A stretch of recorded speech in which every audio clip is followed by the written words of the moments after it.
If you want to make more money, go be a creator. We own the digital theaters. I'm going to choose exactly what runs, at the theater today. This is why I became a creator. The corporate world drains me of energy, and even talking about it, I'm like tired. I have no free time. I can't really work anymore. I feel like I have no doorway, no next step. Expect that dip. You're able to create like almost a self-fulfilling prophecy, but it takes something to kickstart that.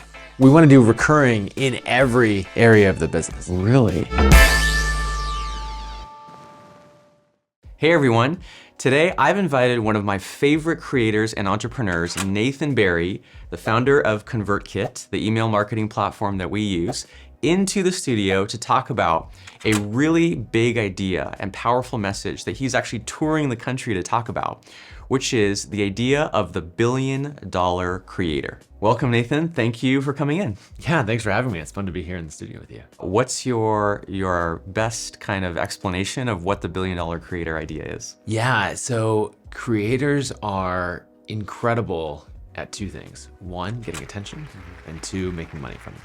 If we were setting out and saying, hey, I want to be a doctor or a creator, you're like, well, they both do a lot of public good. Maybe the doctor is more public service, but if you want to make more money, go be a creator, which is kind of a ridiculous idea. If you think about that. Creators are the best at gathering attention, but they're wildly under-monetized. And so the $1 billion creator is really asking that question of, if I have this attention, where could I point it that has the highest return on investment? Did you ever read the book, Who is Michael Ovitz, about the founding of CAA? I have not. There was a line in that book, it was the 1980s, and he was starting CAA with a thesis. And his thesis was, all the power is going to go to the talent. Because at the time, actors were just like employees. They would dictate where you had to live, your schedule, how much you were paid.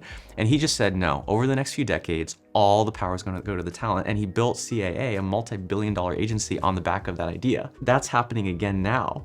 Your thesis is almost like all the power, the influence, the money, the equity is going to go to the talent, except this time it's not just within the confines of Hollywood, it's the creator economy and the internet. It's really changing even further because not only has the power gone to the talent, but now the distribution is gone to the talent as well. It's not, hey, will you cast me in this film? Instead, it's like, well, I don't need anyone to pick me. I'm going to pick, choose myself. Not only do I have people following me, but I also own the distribution channel. We own the digital theaters. I'm going to choose exactly what runs, at the theater today. If you think about the wealthiest people in Hollywood and the wealthiest people in music, many have their a level of wealth, tens of millions, 100 million, that kind of thing, from the thing that they are known for, right? But if you get into the multiple hundreds of millions or the billions of dollars, it's like 90% of the time, it is not related to their core craft of being an actor or a musician. So if we take Dr. Dre, right? He is not at his level of wealth from his music. It's from Beats by Dre and selling it to Apple for $3 billion. Right. So his music career was just a publicity stunt for the. Well, it's realizing that once you have this attention, you can translate it into a business that's potentially way bigger. Another example of this in the Hollywood side is Ryan Reynolds, where he's getting paid, who knows what, $1 million to do a TV commercial. I love TV ads. Watching them, making them, being in them. It's like, great. I show up for a day or 2 days. I get paid $1 million. This is fantastic. But it sort of begs the question where you're like, well, hold on. If this is worth $1 million to you as a brand, to pay me, what are you actually making off? It has to be, we all know it has to be more than $1 million. Right. Is it 1.1 million? Is it 5? Is it 10? Is it more? Yeah. What is that attention that Ryan is able to direct to something actually worth? And he went out and he was like, let's find out in the free market, right? And so he went and bought it into 2 companies, right? Aviation Gin and Mint Mobile. And if you look at all these examples, there are people who have taken that attention and directed it somewhere else. I've been listening to your excellent podcast where you really dive into these ideas, the stories, the case studies. But to be perfectly honest, I really wanted to get some free coaching from Nathan. I am super open about all my numbers. It's something that's always been very important to me. I know it's important to you. Yep. It's where I do some of my best learning because people can see what's actually happening in my business. It's funny because I love all these stories and examples. They're so inspiring, so motivating. But the contrast between That and my day-to-day life sometimes feels really extreme. We have 2 young kids, a 1-year-old and a 3-year-old. Often the house feels like a battlefield. We're in that kind of post-pandemic slump that a lot of creators have experienced. So just to make this very concrete, at the peak of the pandemic, 2021, we did 3 million in revenue. Everything before that is negligible. It would just exploded, like 10, 20, 30x, I don't even know. But then we, like so many creators, thought that line would just keep going, right? And so I started hiring a lot. As the pandemic ended, 2022, we did 2 million in revenue, which is still, doesn't sound like a catastrophic drop, but profit dropped like over 90%. Just basically wiped out our profit because of the cost of labor, essentially. Labor is like 80 to 90% of our costs. 2022, we barely eked out a profit, maybe like 100,000. This year, 2023, we're probably gonna do more or less what we did last year. 2 million revenue, barely any, maybe a little bit of profit. So we basically flatlined. Right. And we're working hard. I'm not sitting back. I'm like throwing everything I can at this just to stay even. I have no free time. I can't really work anymore. I don't feel like I can hire anyone because there's no profit. I feel like I have no doorway, no next step to start to build that leverage that you're talking about. At the same time, one more data point, we have this amazing audience. We have 130,000 subscribers on ConvertKit, 50% open rate. So people love us, they're opening our content, they're getting huge value. I don't know how to square these different things. I feel, kind of like you said, 130,000 raving fans could support a much larger business, at least a more profitable one. What are some of the things you would look at or the questions you would ask? So the first thing I'd say in that is that short-term cash flow and long-term enterprise value are often at odds with each other. So cash flow being how much money you're bringing in a given month or year that you can actually use to spend on expenses or take home as profit. And then enterprise value being what is this business worth if it was sold? Not to say that you have to sell it, but there's a reason that investors value certain types of businesses in certain ways. So the first principle is that you have to build more than a personal brand. It has to be something that's sellable. Kylie Cosmetics. Kylie Jenner was on the cover of Forbes magazine, and people were arguing over, first self-made billionaire. Oh yeah. The first self-made female billionaire. And they're like back and forth, like, is she actually a billionaire? Was she They're like quibbling over all of these details. And I'm like, who cares if she's worth 950 million versus a billion? One thing that she did is she built a business that was in a totally different space. The other thing that she did brings into point number 2, which is you need to sell products, not attention. So if you think about, the Kardashians, right? They all have this attention. I think I heard a story that, Kim Kardashian would get paid $1 million for an Instagram post. Sounds like a pretty damn good business. But then why is Kylie, as one of the less famous members of the family, making the most money? And the reason is because she went here. She's like, I'm not going to sell attention. I'm going to build this products business and scale. Now it's fascinating to think $1 million for an Instagram post versus $1 billion cosmetics brand. Like that is a wild difference. I don't think people realize the difference in scale between those two numbers. The joke that I like is what's the difference between $1 million and $1 billion? About $1 billion. Now she's running a private equity fund where she's buying businesses and then pointing her attention at it and scaling. Like she understands these very, very well. But Kylie was the one that really did it first. In the world of creators, this is gonna sound strange, but I don't have like an Ali Abdaal audience. I'm not the best at creating the most massive audiences. My audience tends to grow kind of very linearly because it's kind of niche, kind of nerdy, kind of technical.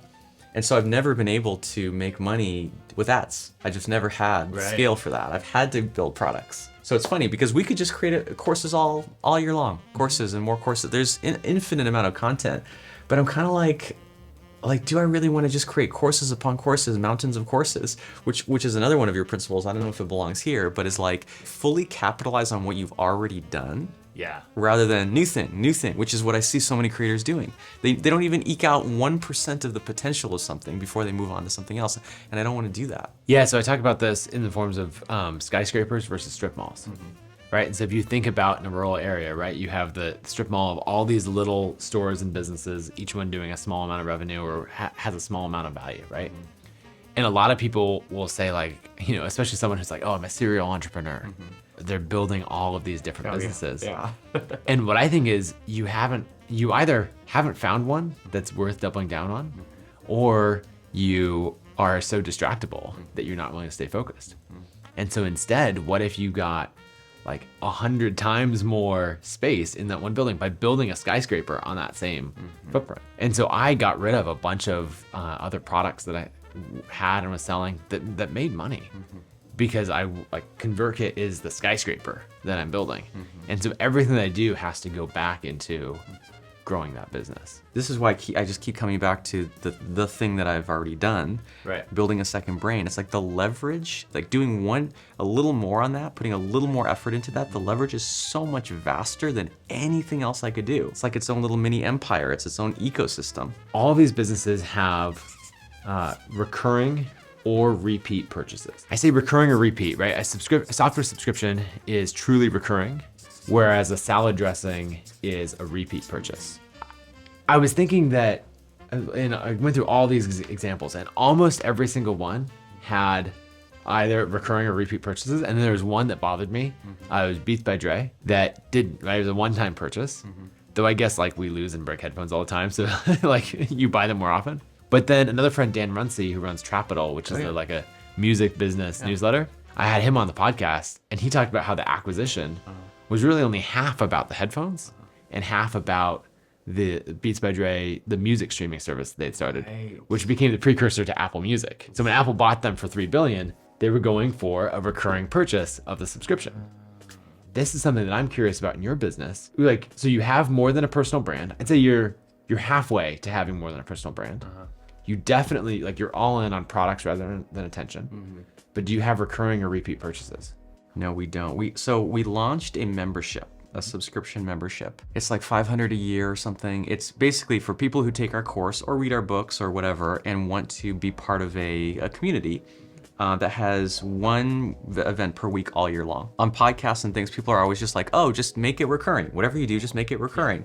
But it's like, I've been studying community-based subscription, membership-based businesses. It's hard. The standard has gotten so high for the value that's provided, for how much engagement, for how passionate people are. What makes me hesitate from investing more in that is I don't know how to make it much better without people's time.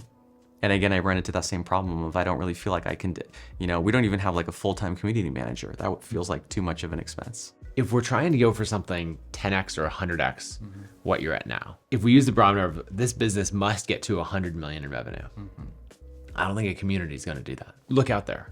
How many communities do you see that are at 100 million in revenue? There's so few that are even a fraction. Like they tend to be run almost like hobbies. Like there's some person who is very extroverted that is just like personally keeping it afloat. Yeah, I'd push back on that a little bit because I think that, like Rachel Rogers, my co-host on the $1 Billion Creator podcast, her community, she was sharing last night, right? The community by itself is $3 million a year in revenue. Really? Yeah.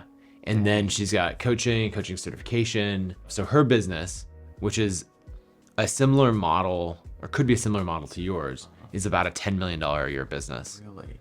Off of about the same size audience. Really? Yeah.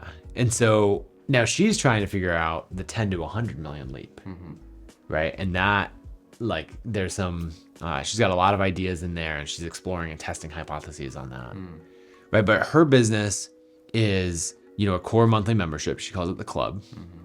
And that's, I think she's got maybe 2,500 members that are paying for that. I can't remember the price point. Inside of the club, she has coaches and she needs coaches trained in her method. And so she then also has a coaching certification that people go through. And so she has a flywheel in that, right? She is finding members in her club who want to, they kind of rise above and they want to be coaches. Then she's making money teaching them her methodology, exactly what works. And she's very revenue and results driven. I've met a lot of people in her community, and the number of people I meet who are making $1 million a year off their business is way higher than I've seen in any other community. As she's having the best people in her community who want to be coaches, they're paying to go through a certification, which they could use outside, in the business world, or they can also be a coach in that community that she's paying. And then she also has like a higher end mastermind where she's helping them like scale their businesses at another level. So I think those are kind of the three main products that she has is the recurring community, the coaching certification, and then the higher end training mastermind and like coaching practice. So it is possible for this model that we have to scale to 10 million. There are examples. It's having almost these like other product lines, not just like one thing to buy, but Correct. multiple entry points. I think we're looking at what step functions do we want to reach. If the goal is 10 million, that is the path that I would take. If the goal is 100 million, we've got to take a different path entirely. One thing that's helpful is maybe just drawing some examples on here is thinking about average revenue per user per year. So let's take James Clear as an example. He has 2.5 million subscribers. It's massive business. The book has sold 15 million copies. He is absolutely printing money in his business. But let's say he woke up tomorrow and he absolutely had to, for whatever reason, he's like, oh, I'm making up numbers, I don't know exactly. Instead of running a $10 million a year business, I must run a $100 million a year business. So how do we want to tackle that? And I think there's ways that we could do it, right? So if we think of like different options, if we wanted a low ARPU business with a lot of customers, I would build Calm for Habits. So Calm is a meditation app. We can sell this to a lot of people, 2.5 million people, a bunch of them can buy it. What is the app that really drives people to adopt their habits? Remember, it's a product, we're not selling attention.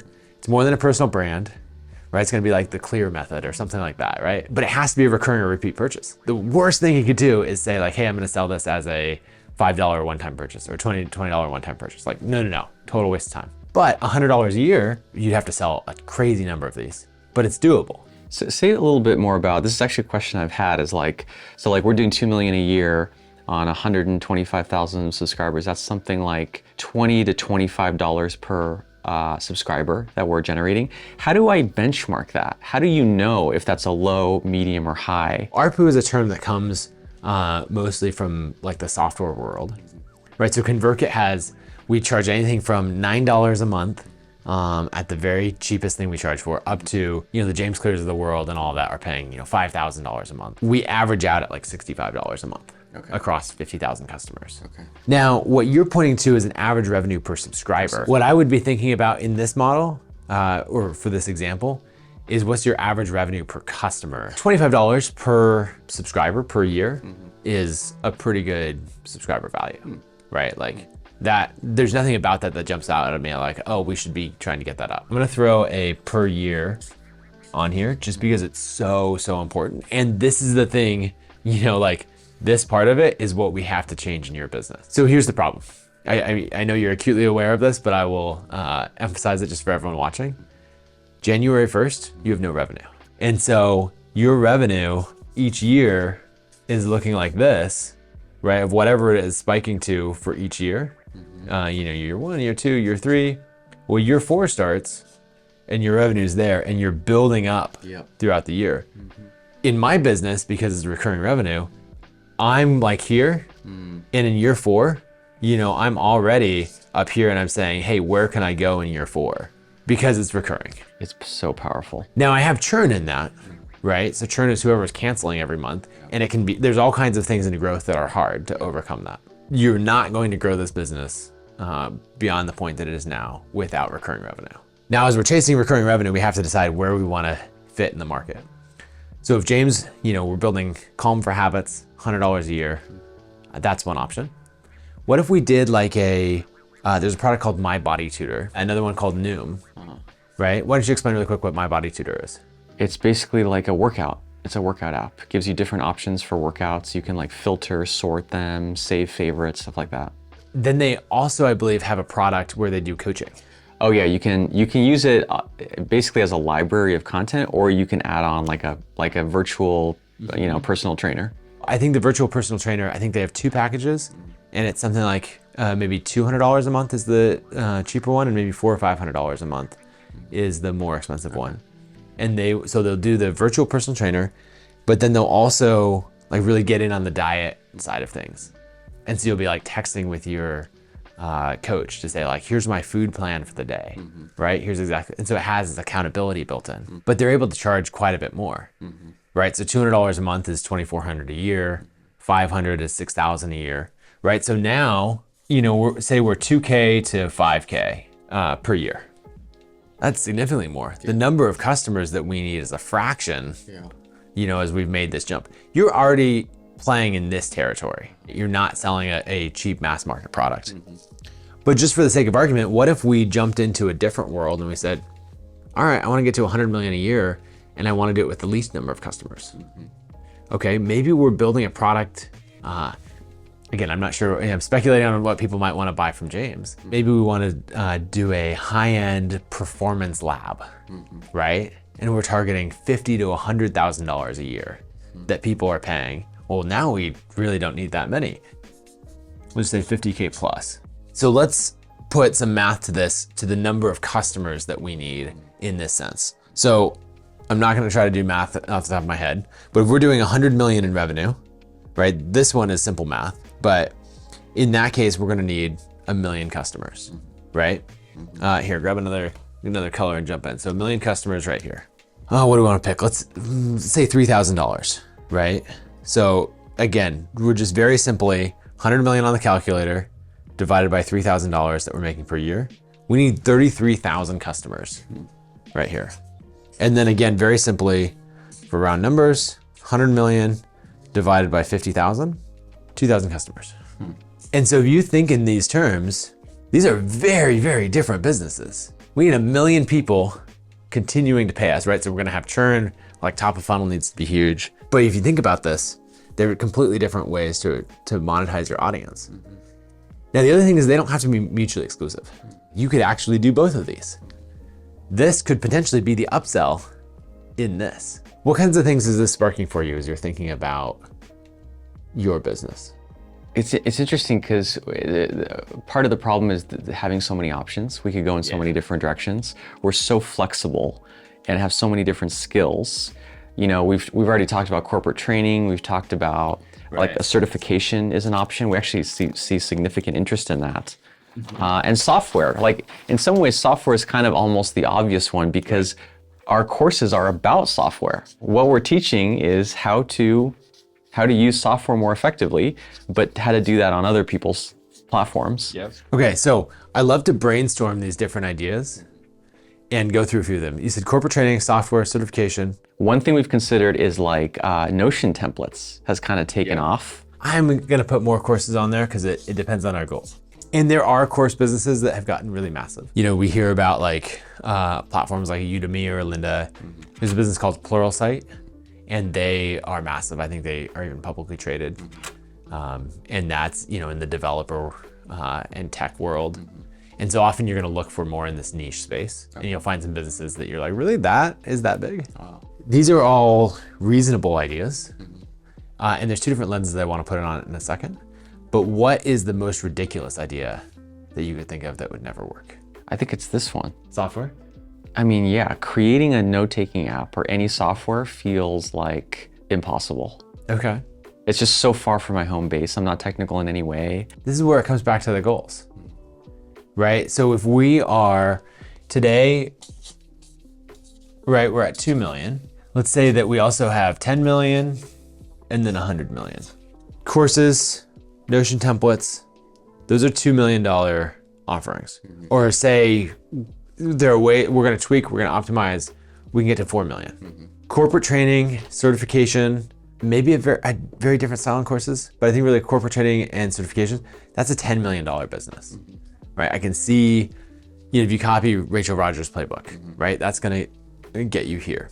I think the only thing on here, actually, I think there's two on here that have the potential for a $100 million business. Corporate training and software. Are we just trying to make this leap? Yeah, I can't really even fathom. This might as well be 100 trillion.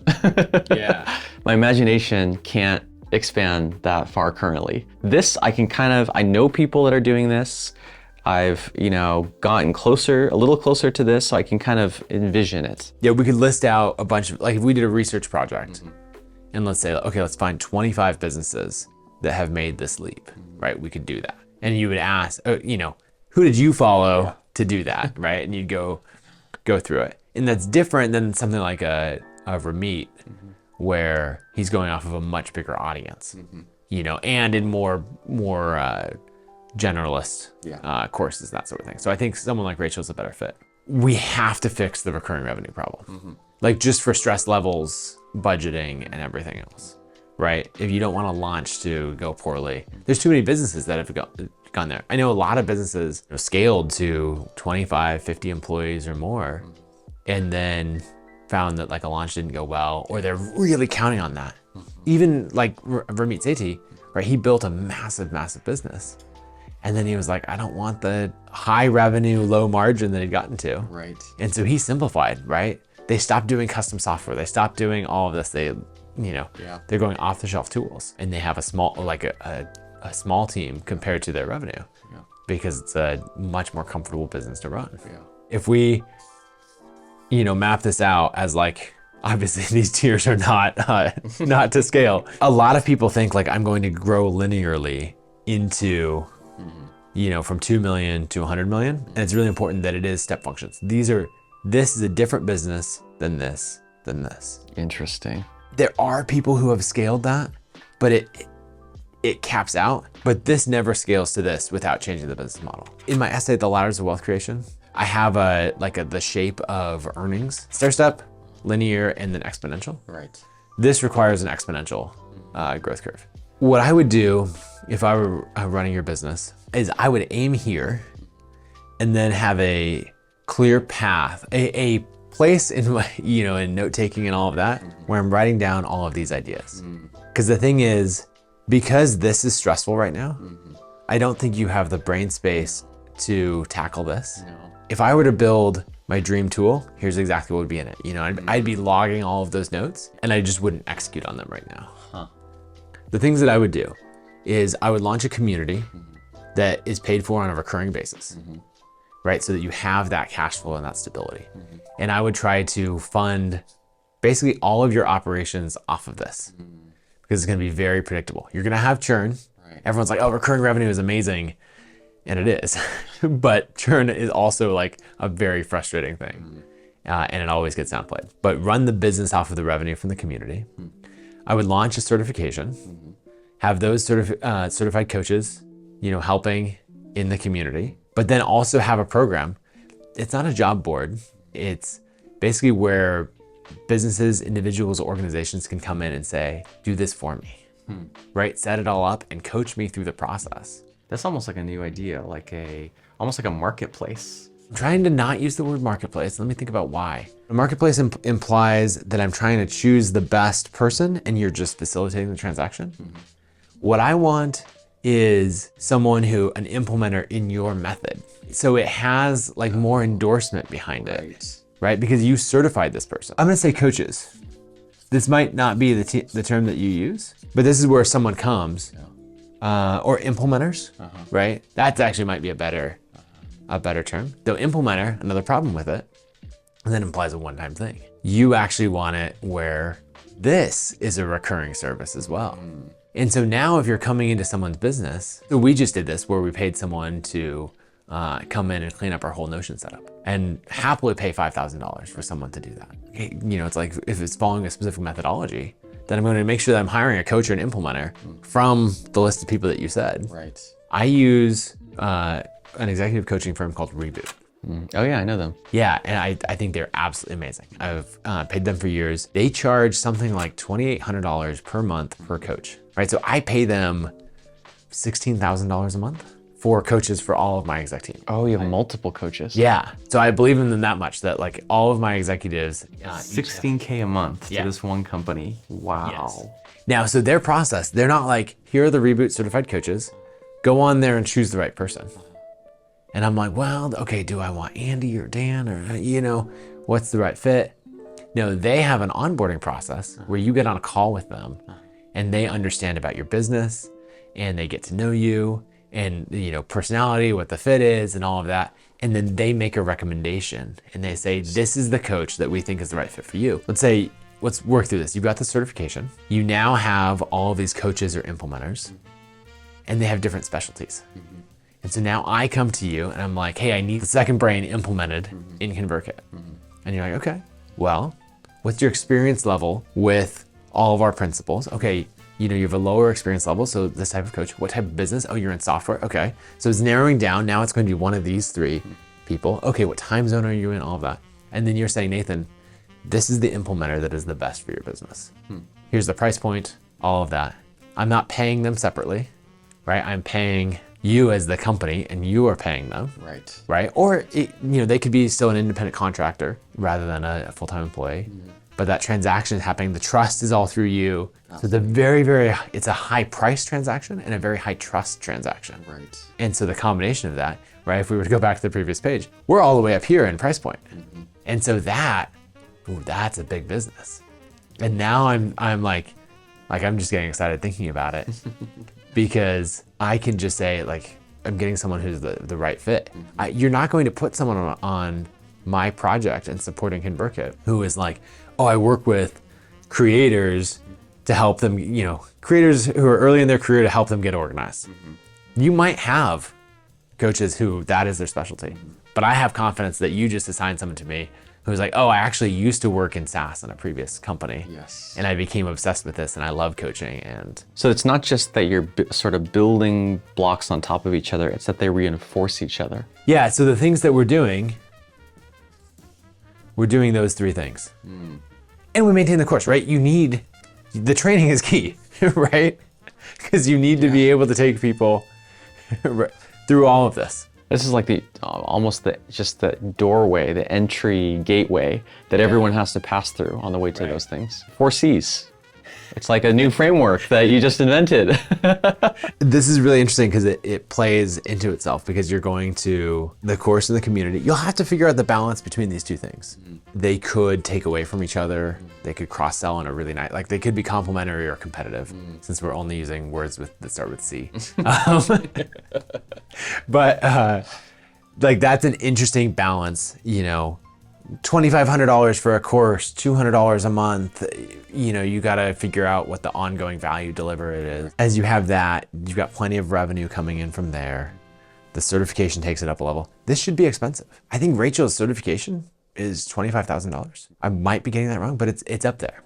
Because they're going through like another level of training, right? She has events just for her certified coaches. They can either take their knowledge and go out into the world and do their own thing, or they can train and coach through her system where she's providing lead flow. Then of course you've got a new revenue stream. I see these 4. So we're currently doing one of these things and starting to do this one, but I think that them reinforcing each other, actually making each other potentially easier and better is the key thing. Because otherwise you're just doing like we talked about before, spending more time, more effort, which just doesn't scale. Another thing, because this is the most important. Remember, if we go back to the 3 rules, we've got the one that we're not doing right now is the recurring or repeat purchases, right? And so we have to have that in each part of it. And so with that, right? So we've got more than a personal brand. We're selling products and attention, but we have to do recurring or repeat purchases. And so in this, a very easy trap to fall into is that we'd say, oh, the community is our recurring or repeat purchase, and the rest is one time. Or we will take a placement fee for like matchmaking a coach to a business as a one-time thing. No, none of that, right? We want to do recurring in every area of the business, maybe with the exception of the course, right? So take the certification. Let's say it's $25,000 to get certified. Well, that's naturally a one-time thing. But let's say that I get my stamp of certification and then now I'm out in the world. I decide, hey, I want to run my own practice entirely, but certified in the second brain methodology. So I paid that one time and now I never have to pay it again. That's not good. So instead, let's say that it's $25,000 one time, and then it is $5,000 a year to maintain it. Or if you're coaching, that's if you're independent. If you're coaching through us, you don't need to pay the $5,000 a year. And so then there's that balance. You don't have, like, if someone is sort of competing with you out in the marketplace, if they want to maintain their seal of approval and the recurring training, right? Because you're improving the methodology and the tool, right? If they want to stay current, then they're still participating in the recurring training. Or if they want to go directly through your organization. And they're making money from it. So there's a justification for the recurring nature of it. And so then you're going to get to the point where maybe you have 10 coaches internally, and that's all going to depend on your top of funnel. How popular is the second brain methodology? How much deal flow is coming through to here? And then you might have 25 or 50 or 100 that are actively marketing out here. Even if we only had 10 recurring at that $5,000 a year, well, that's $50,000. If we get to 100, that's $500,000 a year. But that's the thing that I need you to focus on, is that everything you do, you better have a damn good reason to not make one of these things recurring going forward.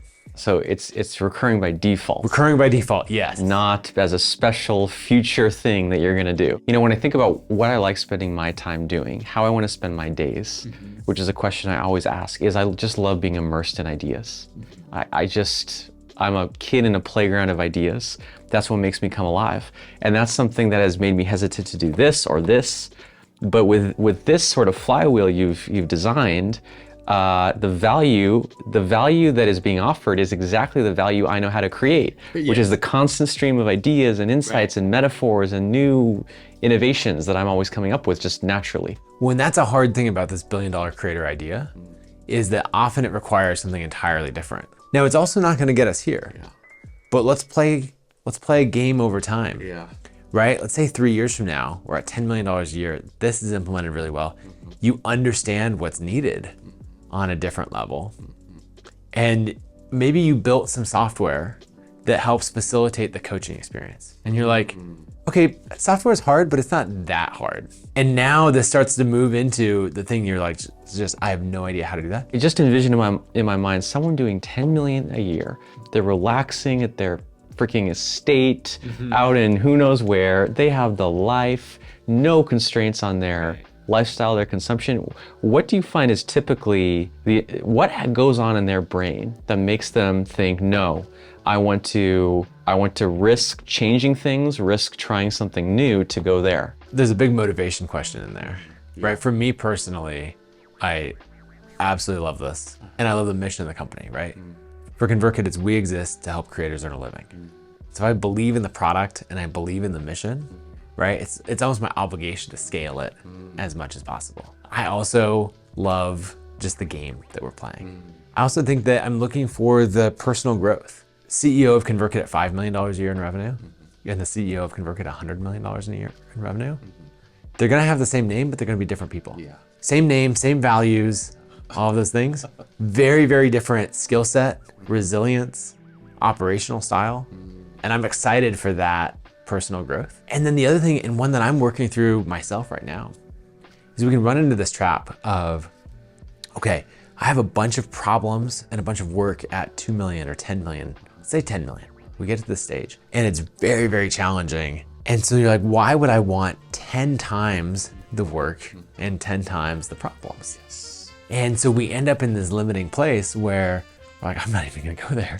And so the thing is, a CEO has a few different jobs, hiring, making sure there's enough money, setting the vision. I think you could summarize a lot of that in that a CEO's job, especially in the hiring, is to work themselves out of a job. And so you're gradually doing less and less. My friend Tim Grahl was talking about how at every stage of the business, right, every time you double the business, the CEO has to cut what they do in half. And that one is the hardest for me personally, because I'm like taking on more things. But if you think in terms of flywheels, your job is to plan out a flywheel and maybe get it started. And then, you've got someone on your team who's making accountability that keeps spinning and runs it. This business should take less of your time and be less effort than this business. Rachel is someone who's so good at this, right? We were hanging out, we were on a flight on Wednesday this week. I was sending a message to the team and she goes, you have Slack on your phone? And I was like, yeah, why wouldn't I? And she's like, oh, interesting. And I was like, you don't? And she's like, no, of course not. Why would I be involved in that day-to-day level in the business? I'm gonna call the president of my company and talk through strategy or make sure they know about this idea, or I'm gonna, write up a bunch of notes and send it to my assistant so that we can dive into it in annual planning next week. And that's like an intentional strategic choice. Yeah. She might enjoy or get some value out of being in there. The Slack messages, a feeling of, of everyone kind of working hard on something, but it would actually be against her goals. Wow, Nathan, my head has already exploded. We could talk for another 2 hours. This has just been incredibly valuable. Thank you for creating this $1 billion creator framework, and then for coming here to kind of apply it to a business that is quite short of that level, but in some ways kind of seems to have some of the same dynamics already at play. Oh, it absolutely does. And I mean, if you think about it, you've already got 2 out of the 3 factors. I love this method that we've come to of, we're going to go through a 1-step function. And then once that is established, then we're going to think about what could go on from there. Hope you enjoyed this conversation and little impromptu coaching session with Nathan Barry. I highly recommend you follow him. You'll see the links to do that in the details below. Check out billiondollarcreator.com. And of course, if you want to do some email sending, use what we use, which is the fantastic ConvertKit platform. Thanks for having me. Good stuff. Sweet. That was really fun. That might be the most fun I've had. This is one of these.